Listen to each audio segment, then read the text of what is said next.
Welcome back my dear friend. Part 6 जो मैं नहीं बन सका। लेखक डॉक्टर ज्ञान चतुर्वेदी। एक किशोर के मन में उम्मीद की असीम उड़ान होती है। वह अपने आसपास जो कुछ भी होता देखता है, बिना किसी तर्क वितर्क के उसकी ओर आकर्षित होता चला जाता है। अधिक से अधिक जानने और समझने का प्रयास करता है, स्वयं उसे करके अनुभव करना चाहता है।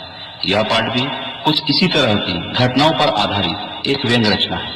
इस लेख में लेखक ने अपने बचपन की कुछ घटनाओं का वर्णन किया है, जब वे अलग अलग लोगों से प्रभावित होकर कभी पेंटर, गेटकीपर, हेडमास्टर तो कभी चपरासी बनना चाहते थे। बचपन में एक पेंटर ने उन्हें प्रभावित किया जो टॉकीज में पोस्टर पेंट किया करता था। लेखक को भी यह काम पसंद आया और उन्होंने पेंटर बनने की चाह मन में बसा ली।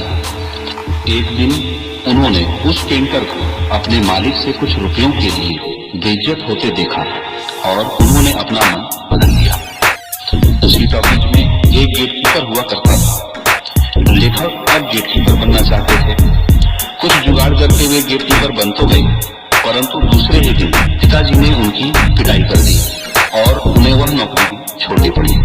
फिर लेखक के मन में पहलवानी करने का बोझ चढ़ा, परंतु चोट के डर से यह बोझ भी जल्द उतर गया। फिर वे हेडमास्टर की शाही नौकरी करना चाहते थे। उनका यह सपना भी जल्द ही टूट गया जब उन्होंने हेडमास्टर जी को एक अधिकारी से डांट खाते सुना। फिर उन्होंने सोचा स्कूल का चपरासी ही बन जाता हूँ। उन्हें लगा समय समय पर सिर्फ घंटी ही तो बजानी है, यह काम आसानी से कर सकता है।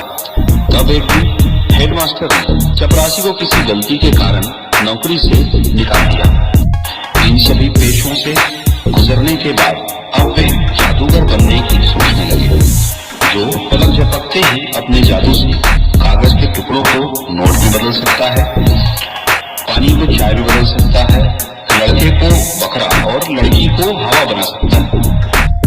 लेखक दूसरे दिन जादूगर के पास जादू सीखने गए, परंतु तंबू के अंदर का दृश्य कुछ और ही था।